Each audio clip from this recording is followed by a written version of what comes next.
Байцаано эрхэм хүнд үзэгчтэй та бүхэнтэйгээ Өлгий толбтуур амралтын газраас яг одоо мэдчилж байна.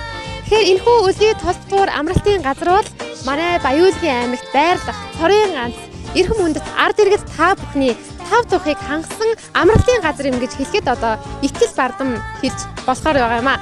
За учир гэх юм бол яг одоо миний ард байрлаж байгаа гэр хэлбэртэй за хамгийн багадаа 400-аас 500 хүний багтаамжтай гэр рестораныг та бүхэн харж байна. За энэхүү ресторанд та бүхэн хорим найр төрсөн өдөр одоо өөр юу байдгийг бүхий л одоо тэмдэглэлт өдрүүдээ бол энэхүү ресторанд ийм сайхан цэвэр агаар цэвэр орчинд бас тэмдэглэх боломжтой юм аа. За мөн энэ газар энэхүү амралтын газарт бол Монгол, Казах олон үндэсний одоо гэр байна. За мөн одоо торхон байшингууд байрлаж байна. Дэлгүүр байна. За мөн усан завь байна. Гэх мэтчлэн одоо таны амрахад тав тухтай бүхий л зүйлийг нэг дор цогцлон шийдэж чадсанараа Өлгий толбтуур амралтын газар бол яахын аргагүй Баян-Өлгийн аймагт байрлах цорын ганц одоо номер 1 амралтын газар гэж хэлэхэд бол итгэл дүүрэн хэлэхээр байгаа юм аа. Ингээд олон зүйлийг нуршилгүйгээр та бүхэнтэйгээ Өлгий толбтуур амралтын газартай дэлгэрэнгүй танилцахыг хүсэж байна.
Тэгэхээр уртаашаа 60 гаруй километр, өргөн нь 5-аас 6 орчим километр одоо талбайг эзэлж байгаа Толб нуурын хөвөөнд байрлах Толб амралтын газрыг та бүхэндээ танилцуулж байна. Тэгэхээр энэхүү амралтын газар бол та бүхний тав тухыг бүрэн дүүрэн хангаж чадсан бүх үйлчлэгээ нэг дор зуулсан гэдгээрээ онцлогтой гэдгийг та бүхэндээ бас дахин дуулгая. Ингээд та бүхэн Өлгий хотоос ердөө 50 км зайд орших Өлгий толбтуур амралтын газрыг өөрчлөлтийг урьж байна. Ингээд анхаарал хандуулсан та бүхэнд баярлалаа. Баяртай.